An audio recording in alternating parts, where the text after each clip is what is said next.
ही विनंती.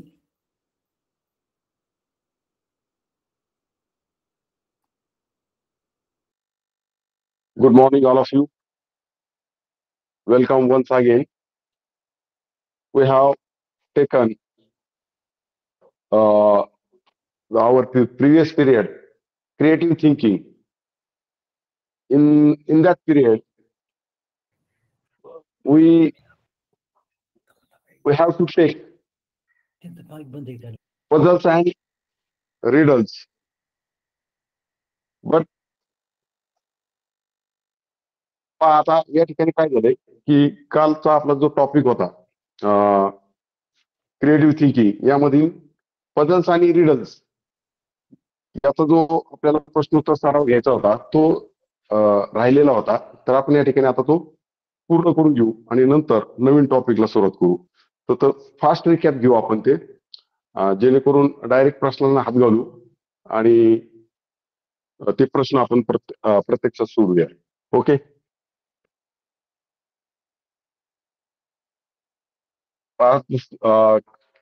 कालचा राहिलेला टॉपिक त्यातला आपण पहिला प्रश्न घेऊया लगेच.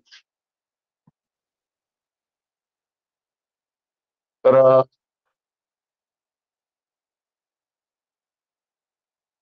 आता पझल्स म्हणजे सगळ्यांना माहिती बा, पझल्स म्हणजे काय? पझल्स म्हणजे कुडी. परंतु पझल्स आणि रिडल्स याच्यामध्ये काय फरक आहे? पझल्स म्हणजे ग्रीड म्हणजे शब्दकुडी, आणि रिडल जे असतं ते रिडल हे कुठ प्रश्न असतात. म्हणजे आपल्याला लहानपणी असे वेगवेगळे आजीने वगैरे कुडी सांगितलेले असतात आणि त्याचं उत्तर देणं सुद्धा आपल्याला खूप मजेशीर वाटतं किंवा आनंद वाटतो पहा त्याच्यामध्ये आपल्याला. म्हणजे थोडक्यात ही पझल्स आणि रिडल्स हे सर्वांना आवडतात, कारण कुडी सोडायला कोणाला आवडत नाही, हे की नाही? किंवा लहानपणी सुद्धा आम्ही सुद्धा पहा वर्तमानपत्रामधील कुडी सोडवण्याचा खूप प्रयत्न करायचो आणि ती सोडवण्याची मजा एक वेगळीच असते. तर ठीक आहे, तर आपण प्रत्यक्षात या पझल्सला आता या ठिकाणी सुरुवात करूया. वर्ड पझल आहे. आता पहिला प्रश्न काय पाहता? प्रश्न त्या ठिकाणी इथं आपलं डोकं खूप शांत असलं पाहिजे. शांत डोक्याने ते प्रश्न वाचायचा आणि मग त्या प्रॉब्लेम कडे पाहायचंय. Find out the suitable letter to form meaningful words. What is the question? Once again, find out the suitable letter to form the meaningful words. म्हणजे आता शोधून काढायचं आपल्याला सुटेबल लेटर, योग्य अक्षर त्या ठिकाणी शोधायचंय आणि ते त्या ठिकाणी योग्यच बसलं पाहिजे पहा. तर या ठिकाणी आता ऑप्शन दिलेत पाहता. इथे काय दिसतं आपल्याला? आता ही पझल सोपी तशी. तर ज्यांचा अभ्यास चांगला असतो, ज्यांची वॉकॅब्युलरी चांगली, त्यांच्या लगेच लक्ष येतो हा शब्द कोणता आहे. पण आपण एक उदाहरण म्हणून या ठिकाणी ऑप्शन नंबर ए घेऊ. तर इथं BARD असं टाकलं किंवा WLG, या ठिकाणी अशा प्रकारचे शब्द तुमच्या वाचनामध्ये गेलेले नसतील किंवा नाहीच, त्याचा अर्थच नाही, त्याला अर्थच पोहोचत नाही. ओ घेतला तरी तो वेगळा शब्द तयार होतो. परंतु पर्याय क्रमांक जो 4 आहे त्या ठिकाणी आय दिसतो आपल्याला. मग इथं काय शब्द तयार होतो की BIRD, BIRD, आणि हा तयार उभा शब्द त्या ठिकाणी तयार होतोय द्विग. म्हणजे पर्याय क्रमांक 4 हे सुटेबल अँसर आहे या ठिकाणी किंवा प्रॉपर अँसर आहे. त्यानंतर पुढचा प्रश्न क्विक रिकॅप मध्ये जो आपण पाहता.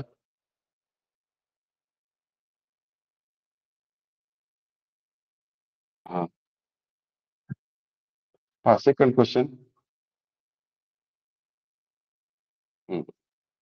तर पुढचा प्रश्न पाहता. Which letters will be at the place of star and square to form meaningful words. आता इथं पहा, आता एक ऑप्शन नाही तर इथं दोन ऑप्शन दिले की त्या ठिकाणी आपल्याला 2 अक्षर पाहिजेत. आता हे थोडस ट्रिकी क्वेश्चन असतो, पण तरी सुद्धा आपण त्या ठिकाणी ध्यानात घ्यायचंय. इथं आपण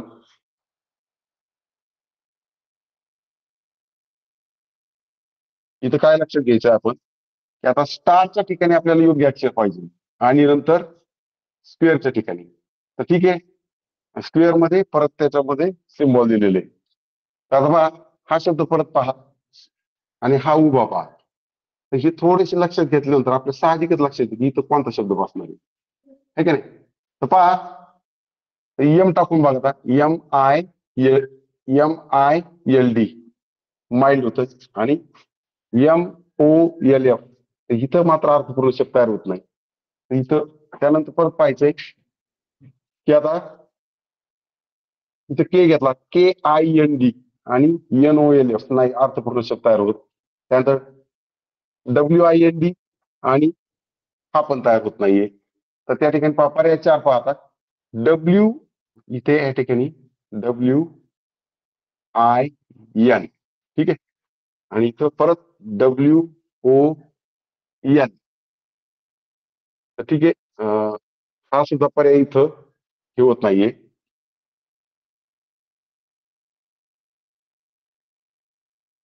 हम्म. हा. तर इथं चौथा पर्याय बसत नाही पहा. तर WILD म्हणजे पर्याय क्रमांक 1 लक्षात घ्या.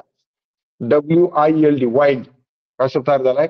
WILD वाईल्ड आणि WOLF वुल्फ म्हणजे लांडगा. तर या ठिकाणी option number 1 is the correct answer. म्हणजे पहा या ठिकाणी ज्यावेळेस तुम्ही प्रत्यक्षात पेपर सोडायला सुरुवात करता तर तिथं तुम्ही स्पेशली नाही ते अक्षर टाकून घ्यायचे की जेणेकरून तुमच्या म्हणजे योग्य उत्तर लिहिताना अडचण येणार नाहीये. ठीक आहे. पुढचा प्रश्न.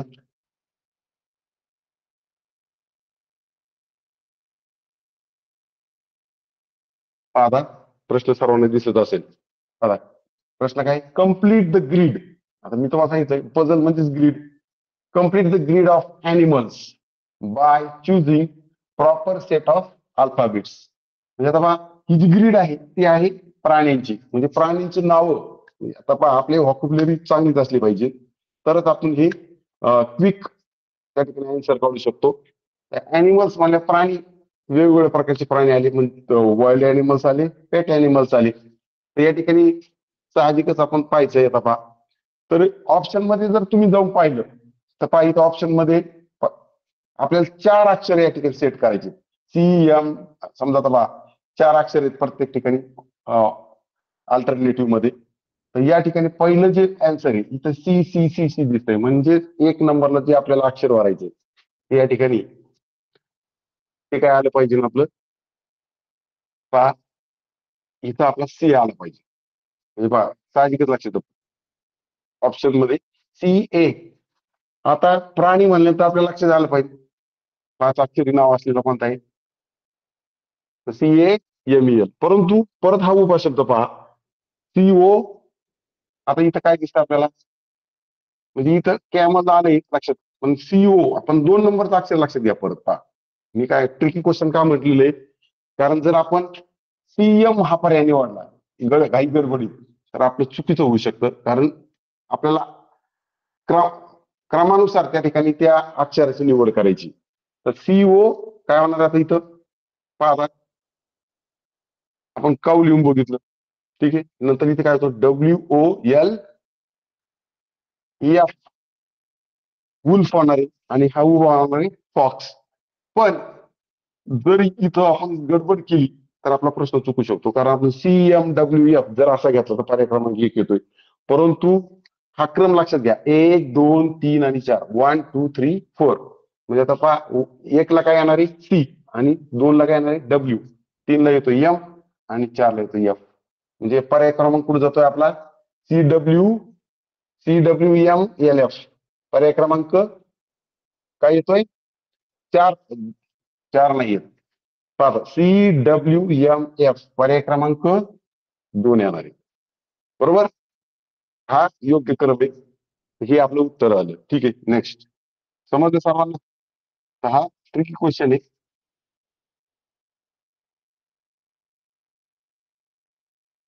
पुढचा प्रश्न पाहता.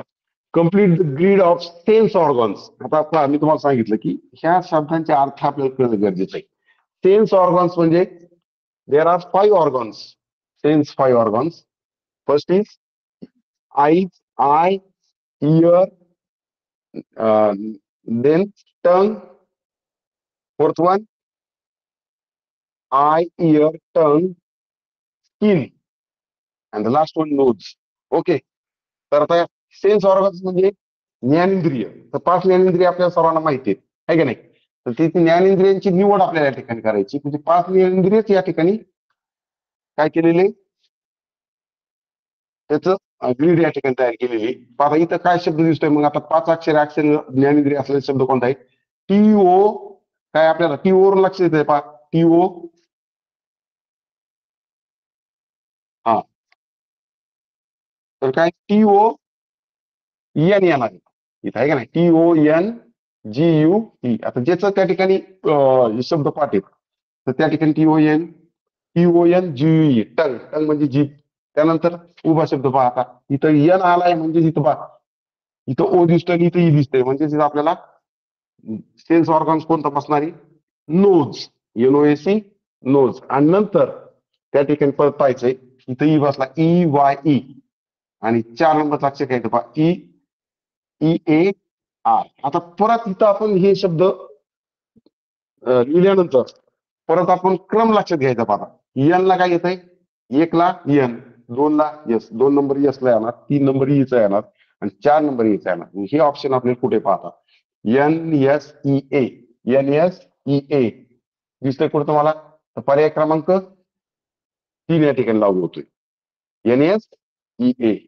म्हणजे थोडस आपल्याला काय करावं लागणार आहे? हा, पुढचा पुढचा प्रश्न पहा. Complete the grid of words. आता पक्ष्यांची ग्रीड ही choosing the proper set of alphabets. आता हा सुद्धा परत ट्रिकी क्वेश्चन आहे. तर या ठिकाणी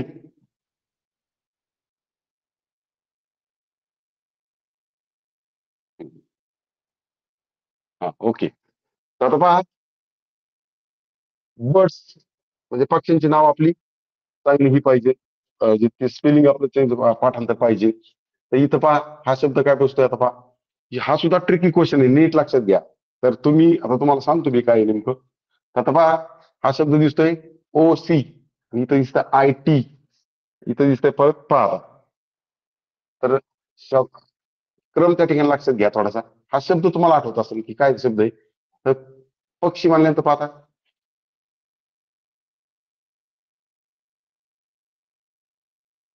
COCK, कॉक. बरोबर आहे. पण अगोदर तुम्ही शब्द अक्षर लिहून घ्या. त्यानंतर KITE, काईट. आता इथं काय दिसलंय तुम्हाला? आपण मला कॅमल पाहा, पण प्राण्यांचा काही संबंध नाही, आपल्याला पक्षी पाहिजे. तर इथं ई आहे शब्द, ई अक्षर आले, EALE म्हणजे कोणतं त्या ठिकाणी पक्षी बसणार आहे? हा, इथं EAGLE, इगल. आता हे सगळं झाल्यानंतर परत क्रम लक्षात घ्यायचा आपण पहा. हा के 1 नंबरला आहे, 2 नंबरला आपल्याला सी पाहिजे, 3 नंबरला आपल्याला ई पाहिजे आणि 4 नंबरला आपल्याला जी पाहिजे. म्हणजे काय येणार? KCEG हा पर्याय पाहिजे आपल्याला. KCEG पर्याय क्रमांक 3. कळलं सगळ्यांना? तर हे अक्षर टाकून घ्यायचे आणि नंतर आपण आपला क्रम परत लक्षात घ्यायचा आहे आणि नंतरच उत्तर लिहायचंय. ठीक आहे, नेक्स्ट.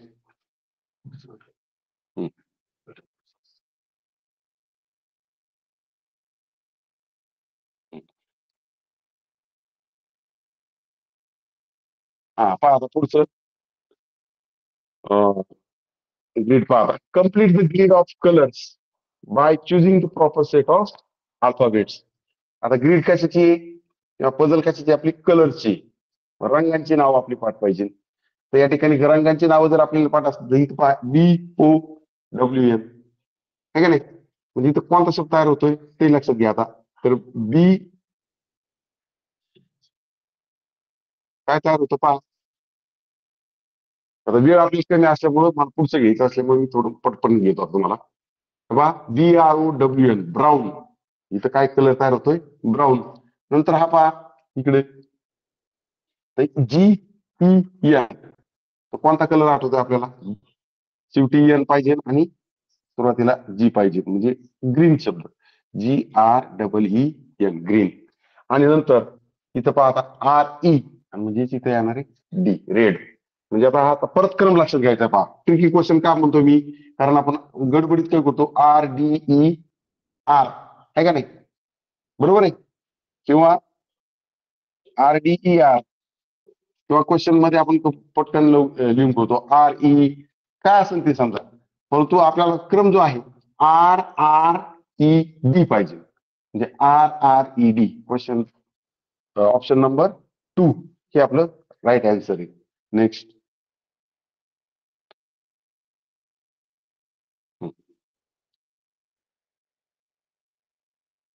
एक मिनिट फास्ट मध्ये घेऊ आपण आता. पहा complete the grid of animals. आता परत एनिमल्स आला, ठीक आहे. तर या अशा पद्धतीने तुम्ही थोडक्यात पझलचं लक्षात घ्यायचंय. आता आपण थोडस रिडल्स कडे जाऊया, ठीक आहे.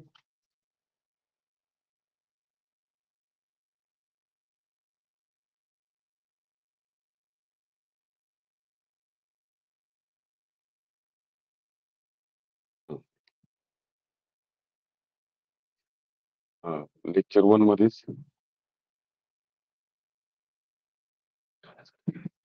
हा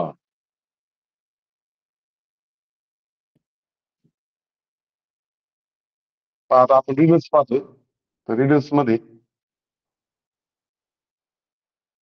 आता पहिली रिडल्स रिडल्स म्हणजे आता कुठ प्रश्न, कुठ प्रश्न. तर हा रिडल्स वाचताना थोडी सावकाश वाचायची. I am blowing all day long, you cannot live without me, who am I. आहे का नाही, म्हणजे मी कोण आहे. आता पहा इथं ब्लोईंग म्हणलं की इथं ब्लोईंग हा शब्द आपल्याला लक्षात आला पाहिजे की ब्लोईंग म्हणजे काय, वाहणार. मग आता ब्लो काय होतंय, ब्लो कोण होते. तर नदी जर वाहत असेल तर त्याला आपण फ्लो म्हणतो, परंतु हा ब्लो आहे. ब्लो म्हणजे वारच वाहत आहे का नाही. I am blowing all day long, मी दिवसभर वाहत असतो. You cannot live without me, तुम्ही माझ्याशिवाय राहू शकत नाही.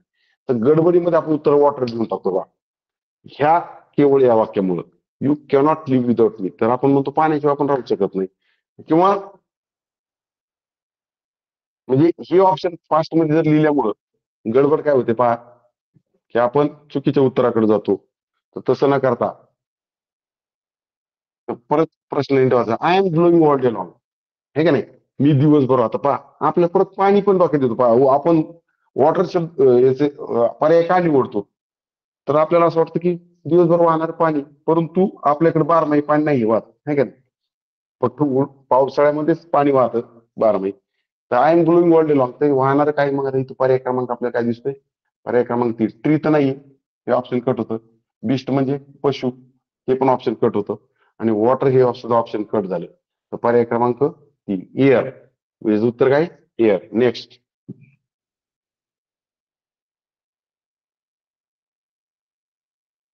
I am very useful and I am very useful for plant, म्हणजे मी झाडांसाठी उपयोगी आहे. आय एम फॉर्म म्हणजे आता पहा आय एम फॉर्म म्हणजे काय, मी बनवला जातो. मी बनवला जातो बाय गार्बेज. हे शब्दाचे अर्थ लक्षात आले पाहिजे. गार्बेज म्हणजे त्या ठिकाणी लक्षात घ्या कचरा. डंग म्हणजे काय, डंग म्हणजे आपल्याला माहित पाहिजे, डंग म्हणजे शेण. And dry, dry dry use म्हणजे शुष्क पाणी. हु एम आय, मी कोण आहे. तर पहा झाडांसाठी उपयोगी आहे. मग ते वीड, आता वीड दिसतंय तुम्हाला पहा, वीड म्हणजे काय रे, लक्षात आलं पाहिजे सगळ्यांच्या. तर वीड म्हणजे तण. तण काय आता झाडाला उपयोगी का नाही. इन्सेक्टिसाइड म्हणजे हे काय, हे पण पर्याय पहा, हे तणनाशक आहे. तर हे सुद्धा उपयोग नाही. सीड, आता सीड बरोबर, सीड म्हणजे बी. झाड, याच्यापासून झाड तयार होते सीड पासून. परंतु बी काय आहे, गार्बेज कचऱ्यापासून वगैरे तयार होते का, तर हा सुद्धा ऑप्शन कट होतोय. मॅन्युअर, इथं उत्तर काय आपलं उत्तर येणार आहे मॅन्युअर म्हणजे खत. आता पहा परत आपला हा पर्याय इथं लागू होतो पहा. तर I am very useful for plant, म्हणजे खत हे झाडासाठी उपयोगी. I am from by garbage dung and dry use, who am I. Garbage dung and dry use पासून ही मॅन्युअर तयार होतं. म्हणजे option number 2 is the correct answer. Next. तर थोडक्यात तुम्हाला ही ओळख तर झाली असेल. तर मी जास्तीत जास्त प्रश्न घेण्यास सराव करतो, परंतु वेळेचं बंधन आहे, म्हणून या ठिकाणी मी इथं थांबतो आणि आपला आजचा नवीन टॉपिक घेऊ आपण. ठीक आहे. हम्म, ठीक.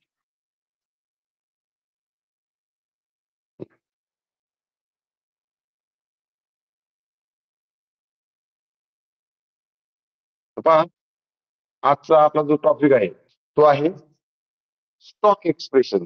स्टॉक एक्सप्रेशन म्हणजे काय, थोडक्यात स्टॉक म्हणजे साठा. एक्सप्रेशन म्हणजे काय, साठा कशाचा? तर भावनांचा. वेगवेगळे भाव आपण दैनंदिन जीवनामध्ये वेगवेगळे भाव व्यक्त करतो, म्हणजे वेगवेगळे वाक्यप्रयोग वापरतो आणि सहज बोलचालीमध्ये येणारे भाव आहेत. आणि स्टॉक एक्सप्रेशन अंतर्गत पहिलं टॉपिक येतं आपलं ग्रीटिंग्स. आता हे आपल्याला पाहिजे ग्रीटिंग्स, त्याच्यानंतर पाहिजे इन्स्ट्रक्शन्स, नंतर रिक्वेस्ट आणि नंतर पाहिजे परमिशन. आणि त्याच्याशीच परत पुढचा टॉपिक आहे. पुढचा टॉपिक त्या ठिकाणी घेतो आपण की correlation between instructions with pictures.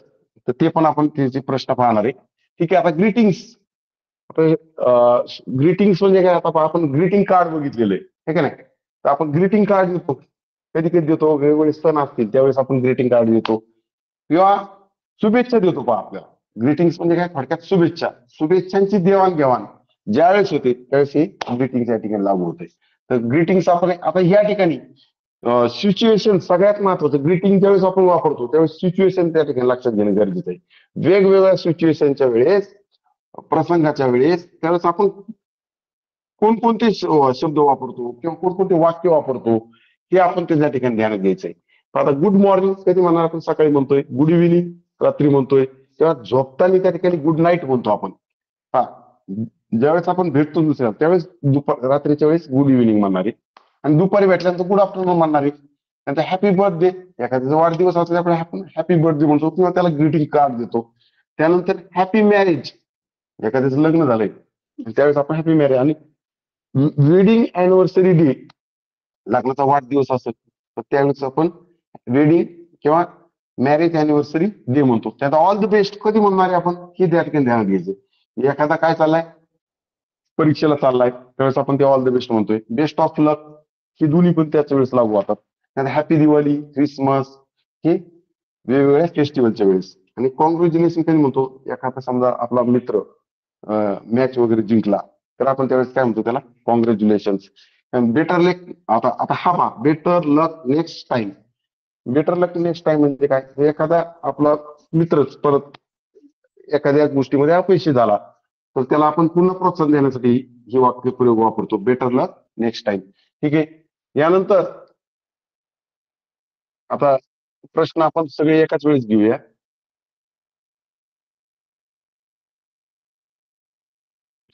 हा, सॉरी, पुढचा पाहता.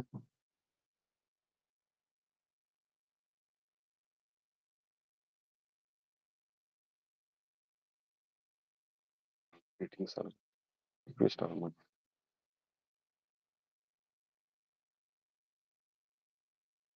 हा, यानंतर तुझं पुढचा घटक आपण समजून घेणार आहे. पहा, ह्या शॉर्ट मध्ये तुम्हाला सांगतो. पहा, तो आता इथं इन्स्ट्रक्शन्स आहेत. पहा, सर्वांना इन्स्ट्रक्शन दिसत असतील.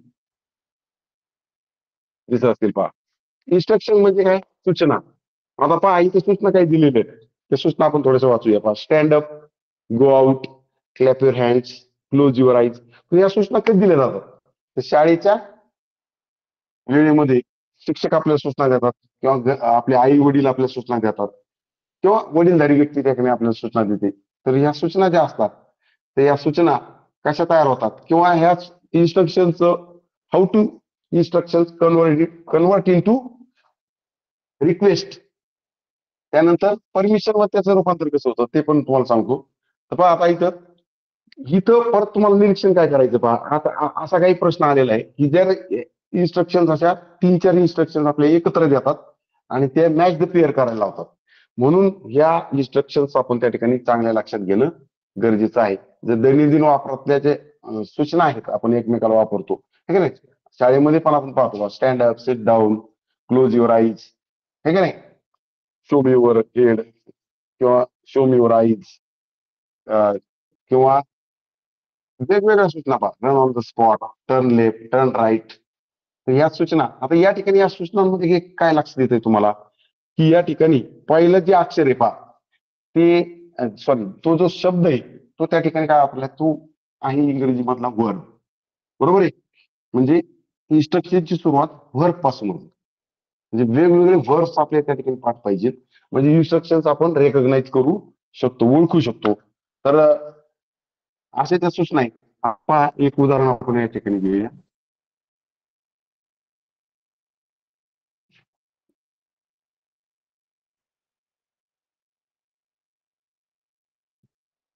हा, आता इथे रिक्वेस्ट दिसते पहा. आता हे 2-3 रिक्वेस्ट लिहिलेले आहेत.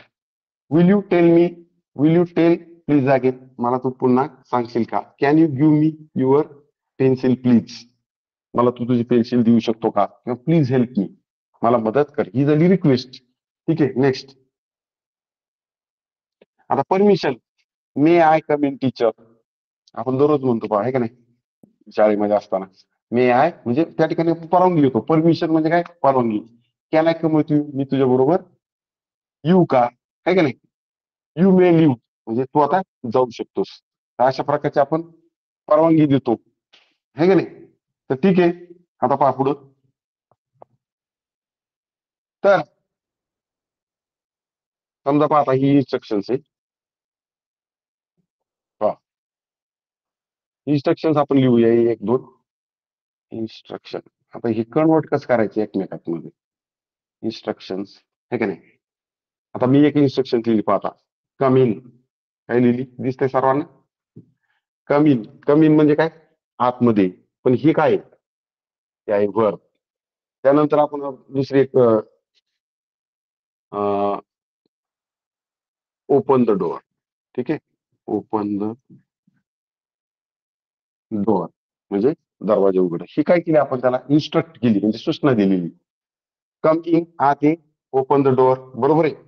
त्याच्यानंतर परंतु ही इन्स्ट्रक्शन फक्त अशीच नाहीये, आपण एक थोडक्यात घेऊया. परंतु दुसरी एक समजा आता, पण जर ही पॉझिटिव्ह इन्स्ट्रक्शन झाली, जर निगेटिव्ह इन्स्ट्रक्शन तुम्हाला रेकॉग्नाइज करायचे असेल, तर ती याच्या अगोदर फक्त त्या कमीच्या अगोदर काय लावायचं? फक्त आपल्याला पहा, कॉन्ट्रॅक्शन आपल्या सर्वांना माहिती आहे. डू नॉटचं कॉन्ट्रॅक्शन काय होणार आहे? डू नॉटचं काय होतं आपल्याला माहिती आहे?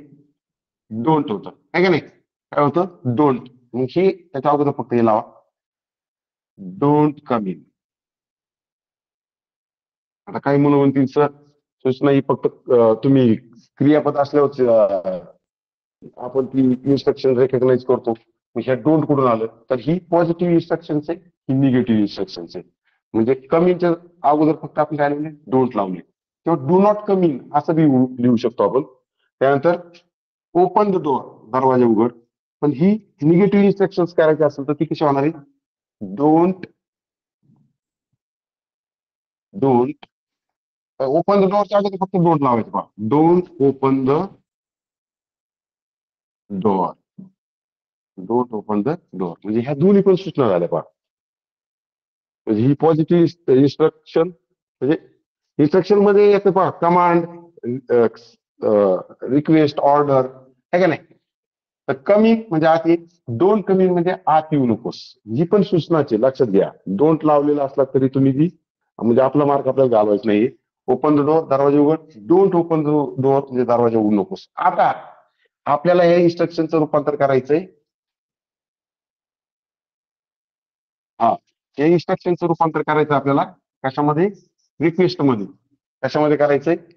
रिक्वेस्ट मध्ये. लक्षात घ्या, इथे एक मॅजिकल वर्ड वापरायचा आहे रिक्वेस्ट करताना. तर पहा आता, तो मॅजिकल वर्ड आहे, हा लक्षात घ्या, तो मॅजिकल वर्ड आहे प्लीज, बरोबर आहे.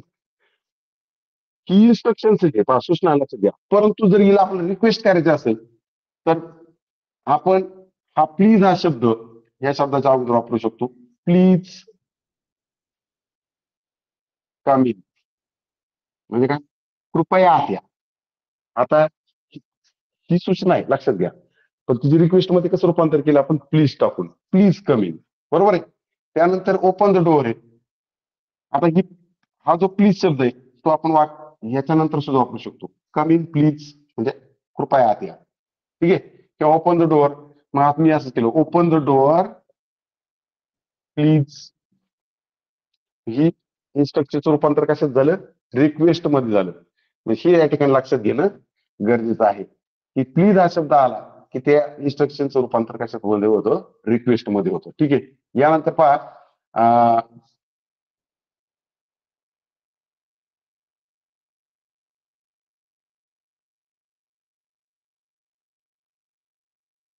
हा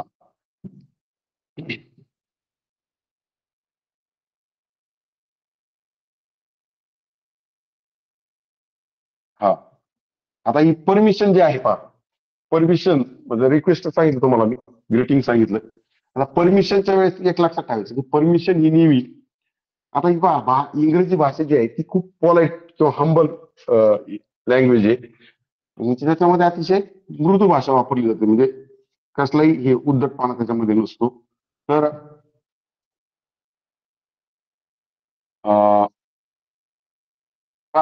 परमिशन घेताना आपण दोन शब्द या ठिकाणी लक्षात घ्यायचे. पहा समजा आता पहा आपण दररोज म्हणतो पहा वर्गात येताना काय म्हणतो, कमिंग सर. म्हणजे थोडक्यात पहा आता ही काय झाली ना, परत जे एक सांगायचं मला, कमिंग म्हणजे आत आहे. परंतु ही जी इन्स्ट्रक्शन्स आहे तिला आपल्याला परमिशन मध्ये रूपांतर करायचंय, तर ती आपण याचं परमिशन मध्ये सुद्धा रूपांतर करू शकतो. कसं पहा, मे आय हे टाकून पहा, may I coming, may I coming तर म्हणजे मी आतमध्ये येऊ कसं. तर म्हणजे ज्यावेळेस आपण कोणती गोष्ट करण्याची परवानगी घेतो, म्हणजे सिकिंग परमिशन, म्हणजे टू आस्क परमिशन म्हणजे परवानगी घेणं किंवा परवानगी विचारणं. तर त्यावेळेस परवानगी घेताना हे मॅजिकल वर्ड वापरायचे, मे आणि कॅन. आता मे आणि कॅन मध्ये काय फरक आहे, तर मे हे फॉर्मल लँग्वेज साठी वापरलं जातं आणि कॅन ही इनफॉर्मल. इनफॉर्मल म्हणजे काय, आपल्या मित्रांमध्ये आपण हा शब्द वापरू शकतो, म्हणून म्हणून ते कॅन येतं. आणि इथं बघा मे आय कमिंग म्हणजे मी आतमध्ये येऊ का. आता जो मित्रांनीच मित्राला विचारलं तर तो म्हणणार can I coming, can I coming म्हणजे मी आतमध्ये येऊ शकतो का. ठीक आहे. तर दोन्हीचा अर्थ एकच होतो. ही मे पण शक्यता दर्शवतो आणि कॅन बी शक्यता दर्शवतो. तर मी जास्त ग्रामर मध्ये घुसत नाही, परंतु लक्षात घ्या आता पहा, आता काय म्हणजे परवानगी घेण्यासाठी हा शब्द लक्षात घ्यायचा. परवानगी जर विचारली तर मे, आणि इनफॉर्मल साठी सुद्धा कॅन. मे आणि कॅन हे मॅजिकल वर्ड आहे परमिशन साठी. तर ही जर आली तर लक्षात ठेवायचं की ही काय असणार आहे, परमिशन असणार आहे. पण वाक्याचं स्वरूप पण त्या ठिकाणी लक्षात घ्यायचं. ठीक आहे. हे कसं जाणं. ठीक आहे. यानंतर आता आपण डायरेक्ट प्रश्नाच्या स्वरूपाकडे जाऊ, म्हणजे तुम्हाला ते हे झालं पाहिजे. ठीक आहे. हा आता मी इथे एक चार्ट दिलेला आहे. हा तो चार्ट मध्ये identify the instruction request greeting. आता आपल्याला या ठिकाणी या ग्रीटिंग रिक्वेस्ट इन्स्ट्रक्शन परमिशन आपल्या लक्षात आले पाहिजे. आता पहिले हे वाक्य, हा हे सांगा आता, बेस्ट ऑफ लक हे काय, इन्स्ट्रक्शन आहे, रिक्वेस्ट आहे का ग्रीटिंग आहे. बेस्ट ऑफ लक काय म्हणतो याला आपण, काय येस, हे काय ग्रीटिंग आहे पा, काय ग्रीटिंग. तर मी शॉर्ट मध्ये लिहितो. गुड मॉर्निंग काय आता, हे सुद्धा ग्रीटिंगच आहे. मी आय गो टू टॉयलेट, आता हे तुम्ही कसं ओळखलं, तर इथं पहा, तर ही काय आहे? ही काय आहे? मी काय करतो, to seek permission, to ask permission, म्हणजे मी हे काय करते, परमिशन विचारते, म्हणजे हे काय परमिशन आहे. Can I take this book, मी हे पुस्तक घेऊ शकतो का. आता आता सांगितलं तुम्हाला मी कॅन, तिथं काय करतोय, तो परमिशन घेतोय, म्हणजे हे सुद्धा परमिशन आहे. Please give me your cycle. आता पहा, प्लीज दाखला तर गिव्ह मी युअर सायकल, ही थोडस उद्धटपणा होतोय, मला माझी सायकल दे, है का नाही. Give me, sorry, give me your cycle, मला तुझी सायकल दे, आणि प्लीज टाकला, मॅजिकल वर्ड झाला, म्हणजे रिक्वेस्ट झाली. ही काय झाली, रिक्वेस्ट. वॉश युअर हँड्स, आता इथं प्लीज नाही, इथं प्लीज टाकले गेले की ते रिक्वेस्ट होऊ शकते, परंतु ही झाली इन्स्ट्रक्शन्स. हॅपी मॅरेज अॅनिव्हर्सरी हे काय, greeting. Will you tell me repeat, will you tell me repeat, मला पुन्हा सांगशील का हे. तर ही सुद्धा काय झाली, रिक्वेस्ट झाली. त्याचं may I donate uniform for the school children, मुलांसाठी मी युनिफॉर्म डोनेट करू का, असं म्हणायचं त्याला. डोनेट म्हणजे दान करणे. इथं मे शब्द दिसतोय, म्हणजे काय असणार आहे, लक्षात घ्या, परमिशन आहे. परमिशन घेतोय तो. आणि वेलकम हे काय ग्रीटिंग आहे. म्हणजे असं आपल्याला त्या इन्स्ट्रक्शन, रिक्वेस्ट, ग्रीटिंग आणि परमिशन हे आपल्याला ओळखता आल्या पाहिजे. म्हणजे जर हे ओळखता आल्या तर आपला हा मार्क कुठं जाणार नाहीये. पहा, समजतंय सर्वांना? ठीक आहे, नेक्स्ट.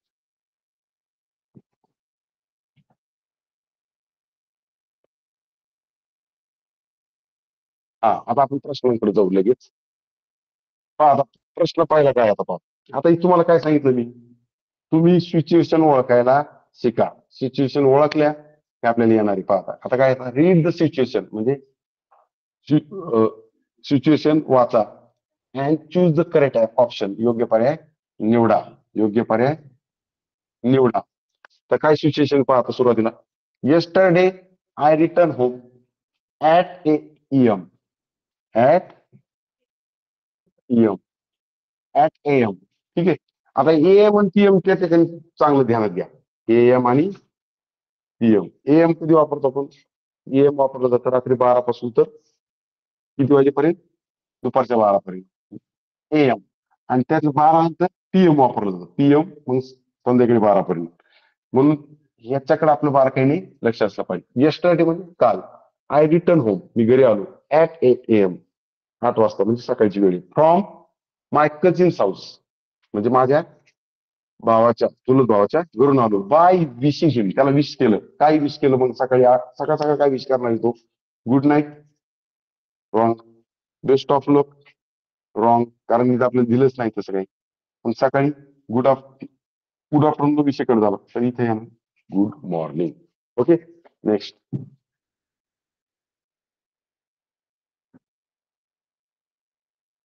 पुढची विषय लक्षात घ्या. Wien your friend get the first prize in speech competition. Wien your friend get first prize in speech competition you will wish. काय लक्षात घ्या. वेन म्हणजे जेव्हा युअर फ्रेंड, तुमचा मित्र, गेट फर्स्ट प्राइज, पहिलं बक्षीस त्यांनी घेतलंय इन स्पीच कॉम्पिटिशन, वाचन स्पर्धेमध्ये त्यांनी पहिलं प्राइज घेतलंय, बक्षीस घेतलंय. यू विल विश, त्याला तुम्ही त्याला विश कसे कराल? आता जिंकल्यावर काय म्हणणार आहे पहा, लक्षात घ्या. हे पटकन आपलं लक्षात झालं पाहिजे. ऑल दी बेस्ट म्हणणार तर हा काय परीक्षेला चाललाय थोडा नाही, म्हणजे हे पण येणार नाही. ठीक आहे. वेलकम, स्वागत करतोय का? नाही.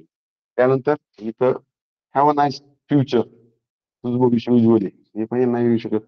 तर या ठिकाणी तिथं आपण अभिनंदन करणार आहे, कॉंग्रॅच्युलेशन मानणार आहे. पर्याय क्रमांक 3. Okay, next. सिच्युएशन काय पहा. हा, when your brother is going to scholarship exam you will wish. Wien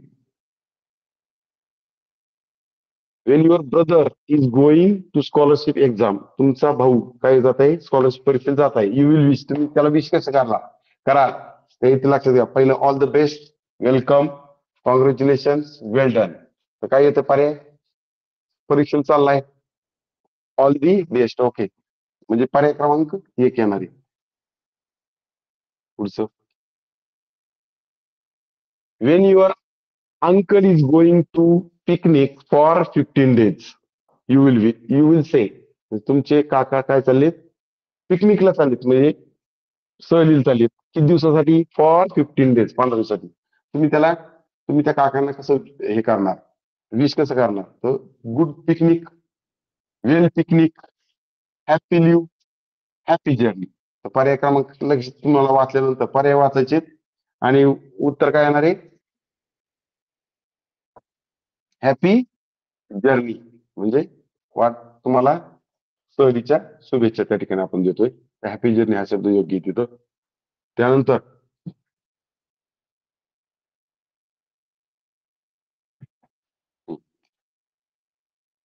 घ्या आता, Wien you will say I am sorry, केव्हा तुम्ही म्हणाल I am sorry? For a lovely treat, for saving my kitten, I broke this cup, for giving me your book. तर lovely treat, चांगली वागणूक दिल्याबद्दल I am sorry म्हणणार का आपण? नाही. फॉर सेव्हिंग माय किटन, म्हणजे किटन म्हणजे मांजराची पिल्ल, म्हणजे मांजर पाळत असतात, त्याबद्दल घेणार का? आय ब्रोक दिस कप, तर पहा लक्षात घ्या, एखादी चूक आपल्याकडून झाली की आम्ही सॉरी म्हणतो आपण. म्हणजे पर्याय क्रमांक किती येणार आहे? पर्याय क्रमांक 3 येणार आहे. हे का नाही? समजते सर्वांना? ठीक आहे, चला पुढची. हा, पुढे पाहता पहा. See the following greeting and choose the correct situation. Greeting पाहिजे. तर ग्रीटिंग काय दिले? We are proud of you. आता एखाद्या विषयी आपल्याला प्राऊड ऑफ फिलिंग कधी होणार आहे? तर पहा आता, you lost the match. You lost the match. You are going to exam. You fail in the exam आणि यू वोन द मॅच. तर काय येतं? उत्तर येते पहा. म्हणजे लॉस्ट मॅच हारल्यानंतर आपण त्याला प्राऊड ऑफ यू नाही म्हणणार आहे. You are going to exam नाही, मॅच लॉस झाले तर आपण काय म्हणणार त्याला? Better luck next time. You are going to exam. एक्झामला चालले तर ऑल द बेस्ट मानणार आहे. म्हणजे ही तर आहे का? नाहीये. You fail in the exam. तुम्ही परीक्षेत नापास झाला तर त्यावेळेस काय म्हणा आपण? Better luck next time. आणि यू ओन द मॅच म्हणजे त्या ठिकाणी आपल्याला एक तर आपण तिथे काय म्हणणार? वेल डन म्हणणार. तर इथे वेल डन नाहीये. किंवा कॉंग्रॅट्स ते पण नाहीये. पण we are proud of you म्हणजे हे ग्रीटिंग इथं योग्य आहे. म्हणजे पर्याय क्रमांक 4 ही बरोबर आहे. पहा नेक्स्ट. पुढे पहा आता.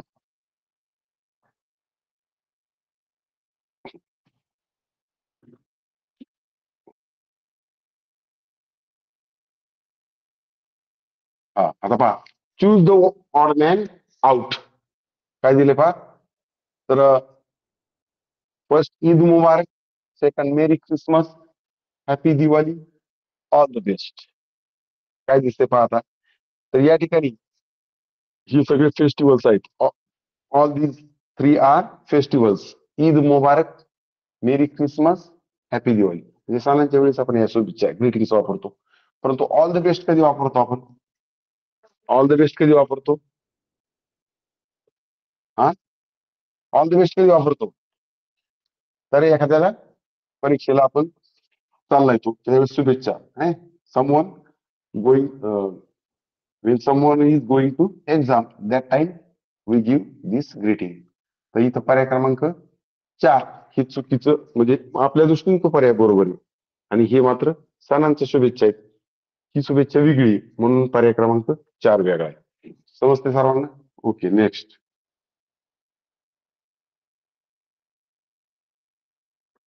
आता on 5th September, on 5th September teacher, sorry, on 5th September teacher open the post box in the class. Which of the following greeting is not suitable for that day? म्हणजे कोणती greeting आपल्याला तिथं teacher डेच्या दिवशी योग्य नाहीये. योग्य नाही म्हणजे 3 योग्य असणार आहे. लक्षात घ्या परत. इथं हा शब्द महत्वाचा आहे. कोणता? Not suitable.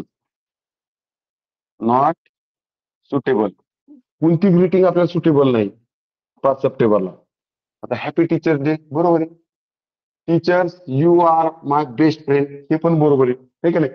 साहजिकच. We all love you very much हे पण त्या ठिकाणी बरोबर आहे. आणि तिथं I am learning in the 5th standard म्हणजे कोणती सुटेबल नाहीये? तर पर्याय क्रमांक म्हणजे ही नॉट सुटेबल आहे. म्हणजेच हे आपलं उत्तर आहे. कळतंय सर्वांना? तर या पुढे.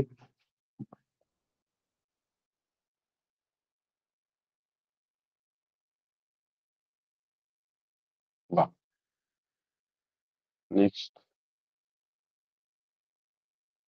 हा, Sanket wants to go with his friends. संकेतला त्याच्या मित्राबरोबर जायचंय. Choose the correct option for seeking permission. आता इथं परमिशन घ्यायचे पाहता. मी तुम्हाला आयडिया तर दिलेल्या आहेत वेगवेगळ्या. आता त्यावरून तुम्हाला सिकिंग परमिशन लगेच लक्षात येणार आहे. To ask a permission. I must go. मी गेलंच पाहिजे. I must go.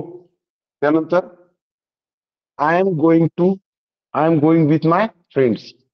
And can I go with my friends and I went with my friend.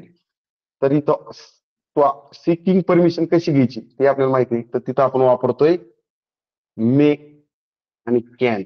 बघा कोण आहे का? मे आणि कॅन पैकी कोणी आहे का? तर इथं कॅन आहे. Can I go with my friends. तर आपण सिकिंग परमिशन ही घेऊ शकतो. ठीक आहे. तर पर्याय क्रमांक 3.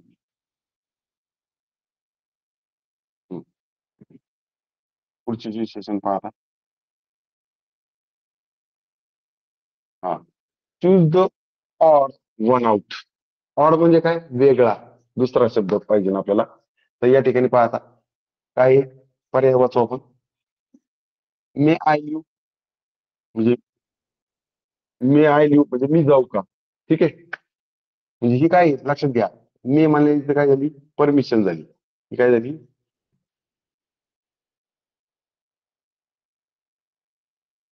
ही काय झाली, परमिशन झाली. पहा लक्षात घ्या, परमिशन नंतर काय, can I take your pencil, ही सुद्धा काय झाली, इथं काय झालं, ही परमिशन झाली. Please give me your book, म्हणजे ही पण हीच झाली, म्हणजे ही रिक्वेस्ट झाली, परमिशन मध्ये झाली ती. परंतु मे आय कमिंग टीचर असं आपण म्हणतो पहा, हे चुकीचं. इथे कमिंग येणार नाही, मे आय कम इन टीचर आहे. म्हणजे आपलं उत्तर जे आहे ते आहे ऑड. ही ऑड वेगळे, म्हणजेच हे आपलं उत्तर आहे. ठीक आहे.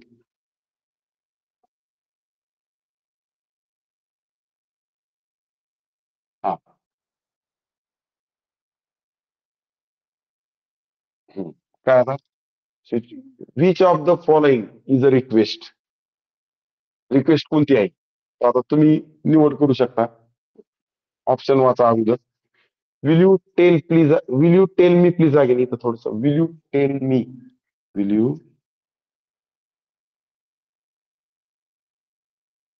विल यू टेल मी असं यायला पाहिजे. Will you tell me please again, तुम्ही मला पुन्हा सांगाल का. ठीक आहे. त्यानंतर can I write, join your hands, better luck next time. आता ही पहा लक्षात घ्या, ही आहे ग्रीटिंग. जॉईन युअर हँड्स ही आहे इन्स्ट्रक्शन्स. कॅन आय राईट हे काय झालं आता, कॅन आणि आता पहा will you please tell me again, तिथं प्लीज आलाय. आणि कॅन आय राईट ही काय झाली, इज अ रिक्वेस्ट. इथं परवानगी घेतो, कॅन आय राईट मी लिहू का, परमिशन आहे. ठीक आहे, परमिशन विचारतोय तो. ठीक आहे ना, नेक्स्ट पाहा पुढं.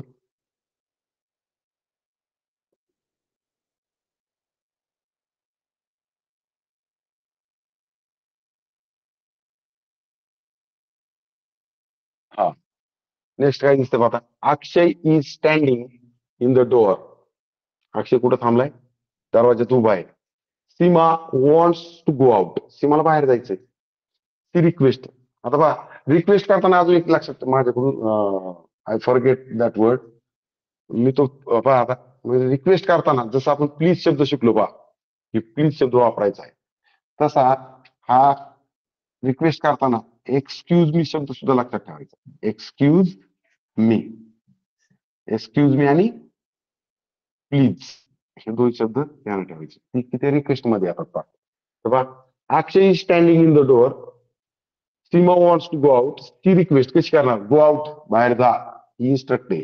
कशाला, आय एम सॉरी ही काय झाली, ग्रीड झाली, मी तो माफ मागतोय. आणि नंतर पहा, Y you stand in the door, interrogative question आहे, मी प्रश्न विचारलाय. तर इथं तू दरवाज्यात का उभा आहे, असं तर ती रिक्वेस्ट नाही होऊ शकत. म्हणजे या ठिकाणी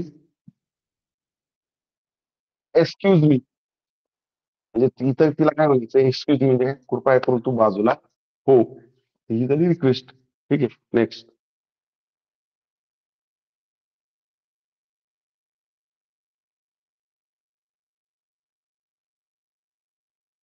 हा.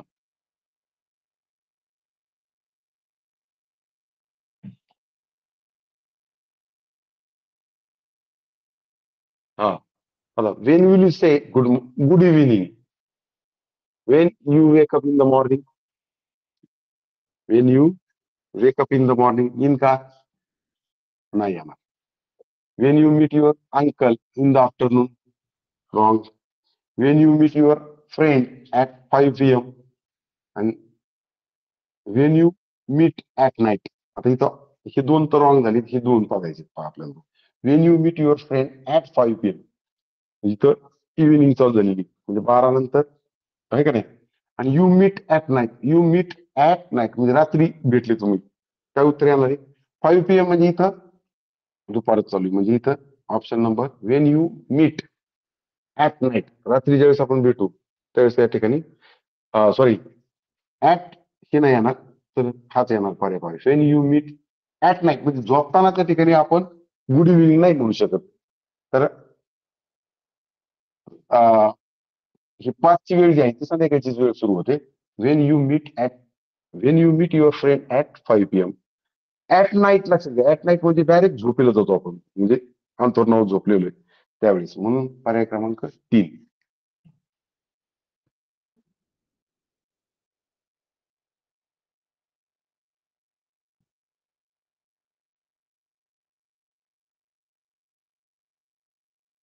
हा, if students making noise in the class, वर्गात मुलं गोंधळ घालत आहे. विच इन्स्ट्रक्शन्स कोणती सूचना will teacher use to keep them quiet, त्यांना शांत करण्यासाठी मुलं त्याला शिक्षक कोणती सूचना त्यांना देतील. तर काय येतं पाहता, quiet please, wiggle your hands, stand up, house sad. आता बरेच मुलं गडबडीत काय करतात, आपण आम्हाला सूचना देतात स्टँड अप, गोंधळ घातला की मग ते पर्याय 2 लिहून टाक किंवा 3 लिहितात. हे इथं गडबड नाही करायची. तर इथं कोणती सूचना देणार ते क्वाईट प्लीज. आणि हे विगल युअर हँड्स काय म्हणजे हात वेळे वाकडी करा असं आहे का, नाही. हाऊस सॅड किती दुःखी असा अर्थ होतो. स्टँड अप म्हणजे उभे राहा.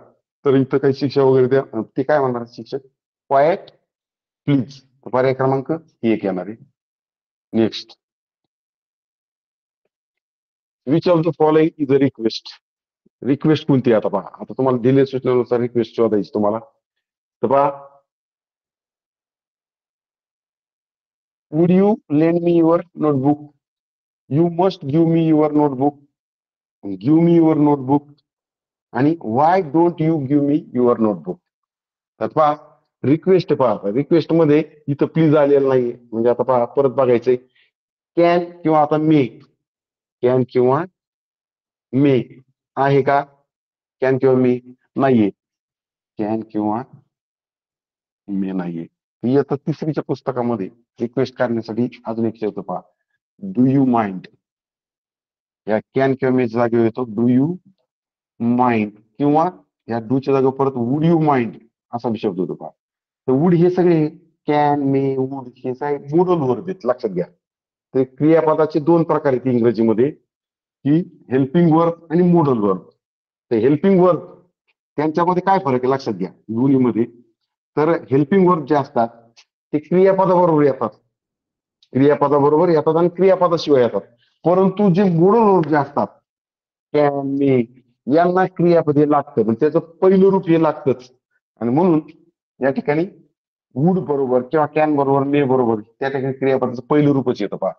आणि म्हणून रिक्वेस्ट साठी काय लक्षात ठेवायचं, डू यू माइंड लक्षात ठेवायचंय, वुड यू माइंड किंवा कॅन मे. याच्यामध्ये काय दिसतं आपल्याला, would you lend me your notebook, तू मला तुझी वही देशील का, असं अर्थ झालं. म्हणजे पर्याय क्रमांक 1 बरोबर आहे. ठीक आहे. आता हे तुम्हाला लक्षात आलं असेल, इन्स्ट्रक्शन कशी ओळखायची किंवा रिक्वेस्ट कशी ओळखायची, त्यानंतर परमिशन कशी ओळखायची आणि ग्रीटिंग. यानंतर थोडासा आपला एक टॉपिक राहिलाय, तो म्हणजे पिक्चर्स, म्हणजे correlation between instructions with the picture.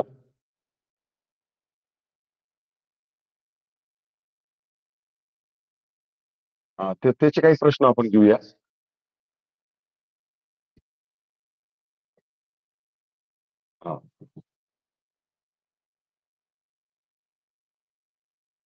Fast recap घेऊ आपण.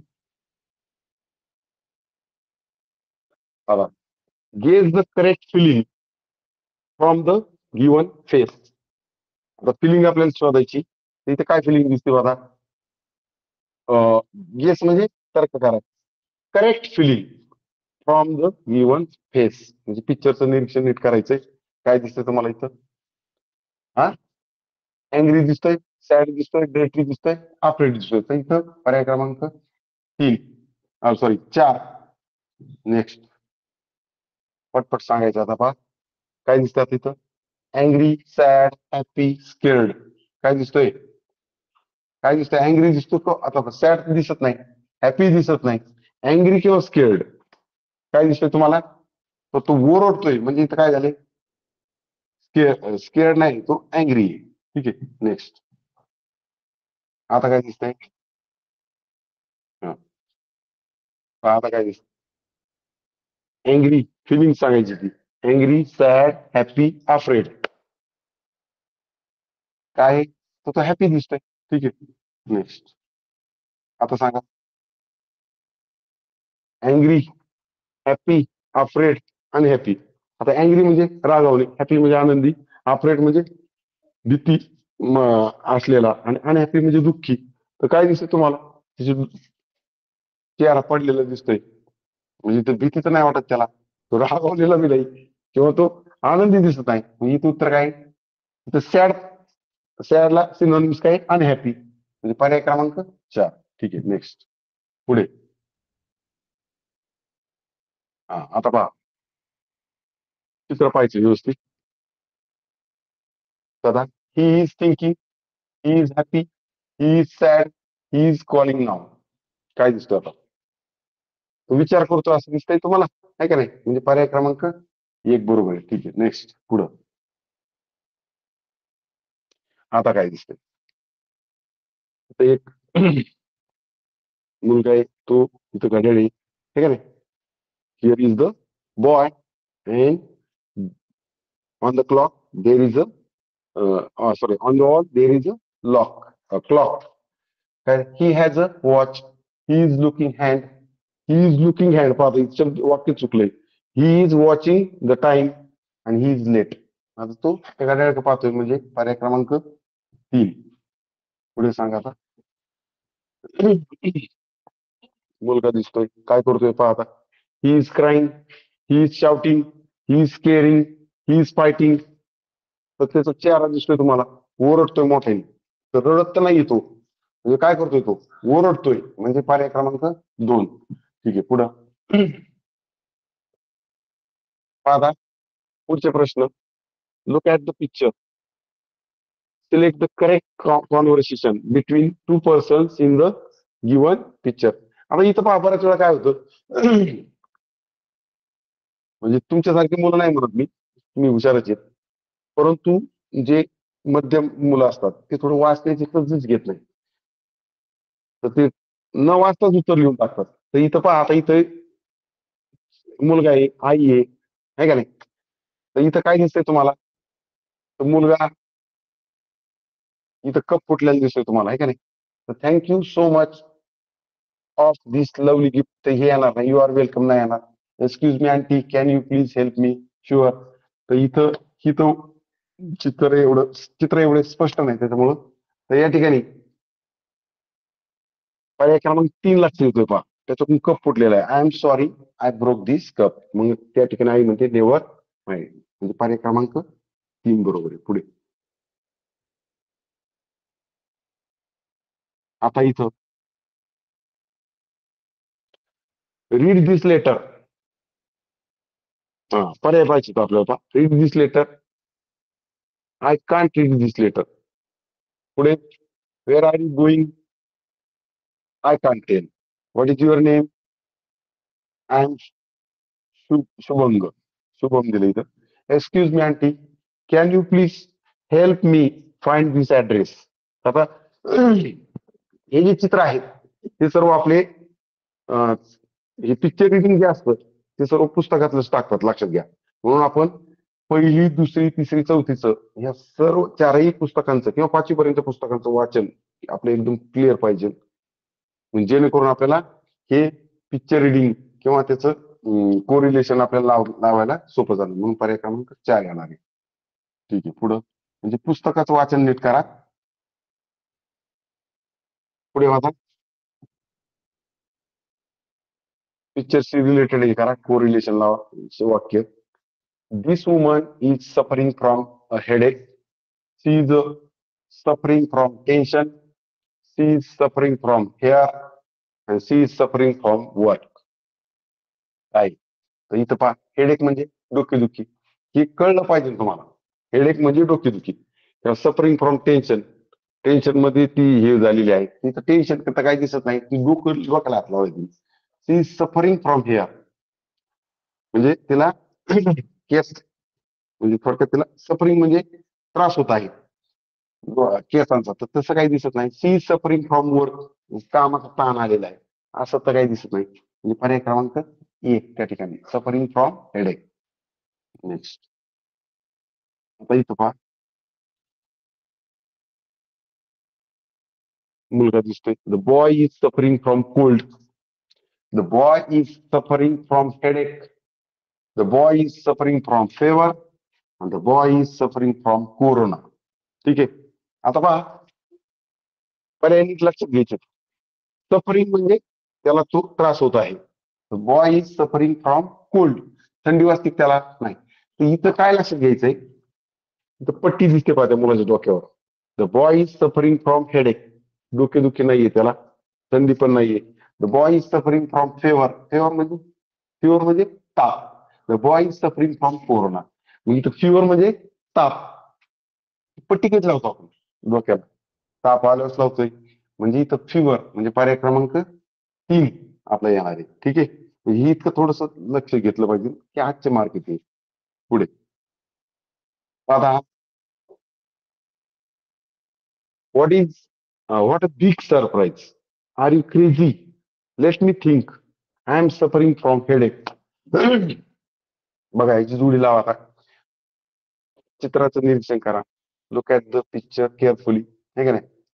व्हॉट अ बिग सरप्राईज असा विचार करतोय का तो, किंवा आर यू क्रेझी म्हणजे तो काय म्हणतो, तू क्रेझी आहेस का. आता इथं आपण जेव्हा असं बोट लावतो त्यावेळेस लक्षात घ्यायचं की आपण काय करतो, थांब अरे मला विचार करू दे असं म्हणतो की नाही आपण. म्हणजे लेट मी थिंक म्हणजे पर्याय क्रमांक 3. तर ठीक आहे. अं, आपण जवळजवळ सगळे टॉपिक हे कव्हर केलेले आहेत. आणि अं, या ठिकाणी मी सर्वांना आपली जी परीक्षा होणार आहे स्कॉलरशिप परीक्षा, तर त्याला मी सर्वांना हार्दिक शुभेच्छा सर्वांना देतो. आणि ही ही तास घेण्याची जी मला संधी प्राप्त झाली त्याबद्दल मी अहिल्यानगरचे मुख्य कार्यकारी अधिकारी माननीय आशिष येरेकर साहेब, प्राथमिक शिक्षणाधिकारी भास्कर पाटीलजी साहेब, जामखेड पंचायत समितीचे गट शिक्षणाधिकारी कैलासजी खैरे साहेब, आणि नान्नज बीटचे विस्तार अधिकारी खताळ साहेब, नान्नज केंद्राचे केंद्र प्रमुख निकम साहेब, तसेच आयसीटी राष्ट्रीय पुरस्कार प्राप्त शिक्षक भापकर सर, तसेच बीआरसी मधील अं, गीते सर आणि त्यानंतर आरेकर सर, म्हणजे हे शिक्षक आहेत. या सर्वांचे आणि माझे मित्र जरांडे सर यांचे सुद्धा मी या ठिकाणी आभार मानत आहे. आणि इथं तास आपला संपलेला आहे. ठीक आहे.